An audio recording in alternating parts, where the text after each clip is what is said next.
रतनपुर नामक गांव अपनी खुशहाली के लिए मशहूर था।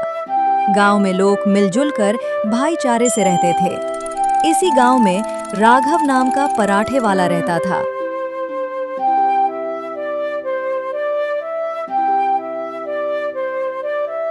राघव ठेले के साथ साथ खेती का काम भी करता था। राघव सोचने लगता है, आखिर करूँ तो करूँ क्या कि मुझे खेती और ठेले में अच्छा प्रॉफिट हो। राघव अपने खेत में नजर डालता है। ये माल बेचने से अच्छा इसका ठेले में ही उपयोग हो तो। लाल लाल मिर्चें, गोभी और लाल स्वादिष्ट टमाटर। चलो बाद में सोचता हूँ, अभी ठेले पर भी तो जाना होगा। राघव खेत से घर आता है। राघव खेत का काम करके घर आता है और जल्दी कपड़े बदलकर ठेले के पास जाता है।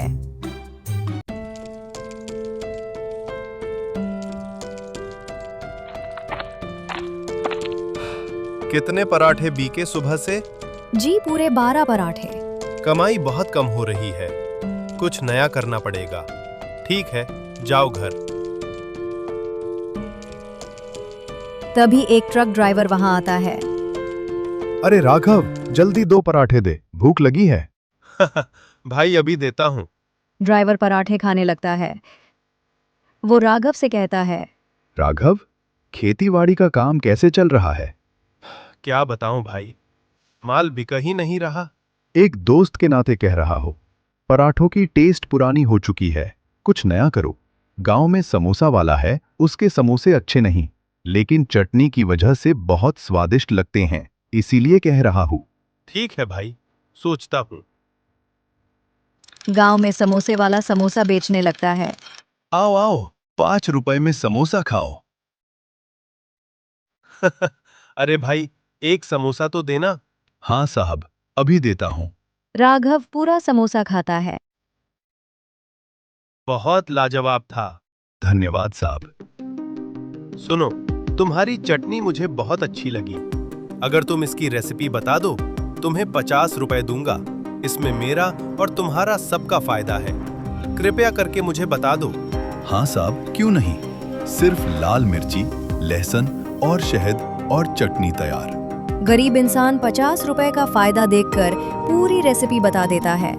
आपका बहुत बहुत धन्यवाद। राघव वहां से सीधा अपने खेत में चला जाता है।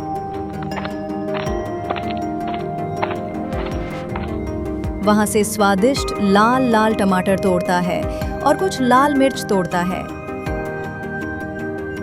टमाटर और मिर्च की बास्केट लेकर घर आता है।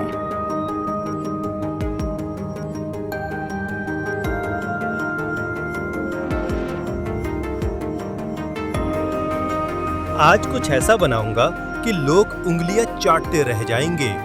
अरे क्या सोच रहे हैं आप? रोज की दाल तड़का से नहीं, आज कुछ नया। मतलब मैं समझी नहीं। मिर्च है, खटास है, बस ट्विस्ट चाहिए। बस 1 चम्मच और किस्मत का स्वाद बदल सकता है। शहद, हाँ शहद यही। पर लोग क्या कहेंगे मिठा ढाबे में?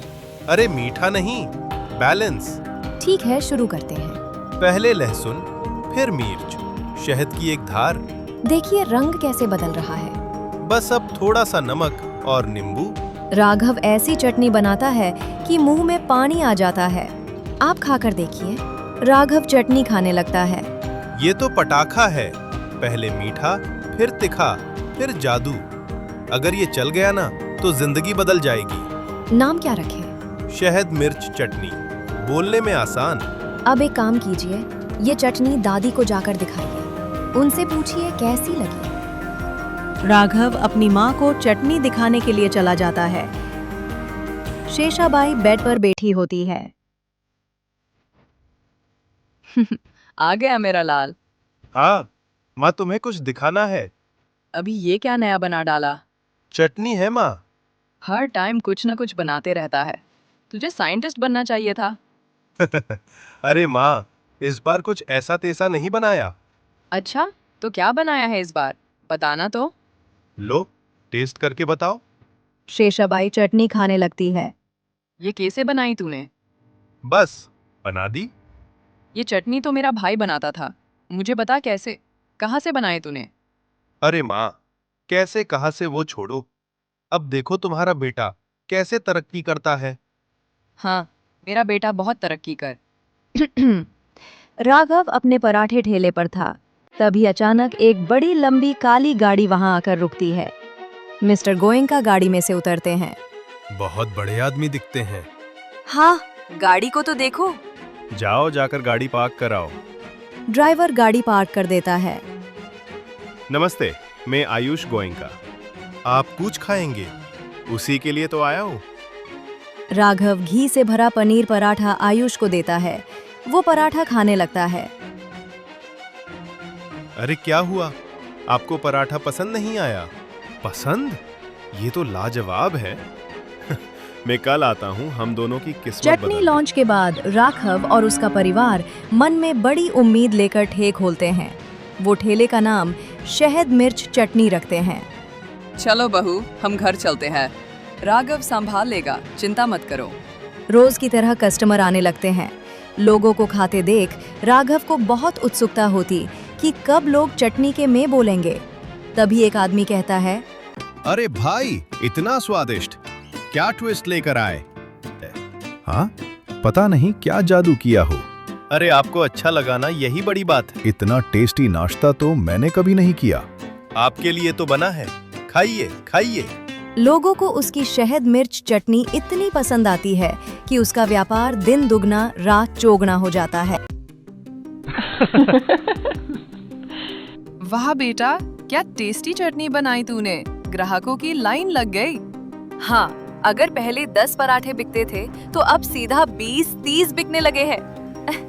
वैसे तुझे चटनी का आइडिया आया कहाँ से? अरे माँ, क्या बताऊं। गांव में एक कूच शंकर नाम का बूढ़ा गरीब आदमी समोसे बेचता है। मैंने उससे कहा, देखो भाई, 50 रुपए ज्यादा ले लो, पर मुझे अपनी चटनी की रेसिपी बता दो। उसने बिना सोचे समझे रेसिपी बता दी। कितना पागल था। दादी की आंखों में आंसू आ जाते हैं। अरे माँ, क्या हुआ? रो क्यों रही है?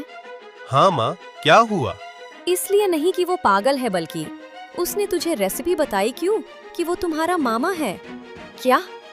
हमारे मामा है? हाँ, घर के कुछ आपसी मामले के वजह से वो घर छोड़कर चला गया था। राघव, मुझे अभी उसके पास लेकर चल।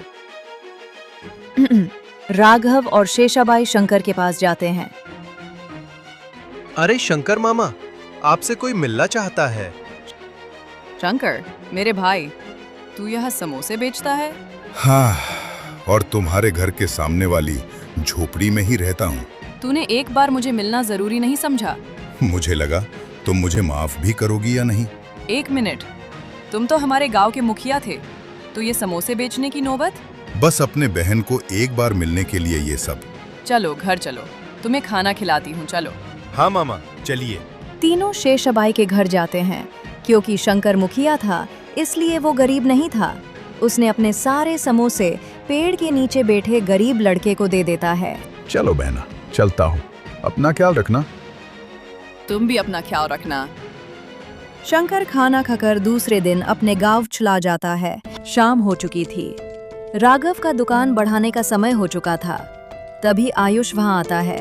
अरे आयुष भाई, आप यहाँ? दुकान बंद कर रहे हो शायद? हाँ, समय हो चुका है। आप बोलिए, क्या मदद कर सकता हूँ? देखो राघव, मैं तुम्हारा भला चाहता हूँ। तुम बहुत मेहनती हो, इसलिए मैं तुम्हें एक ऑफर देता हूँ। मैं तुम्हें पूरे 1 लाख रुपए दूंगा। इसके बदले तुम्हें सिर्फ अपनी बनाई हुई चटनी की रेसिपी हमारे कंपनी को देने होगी।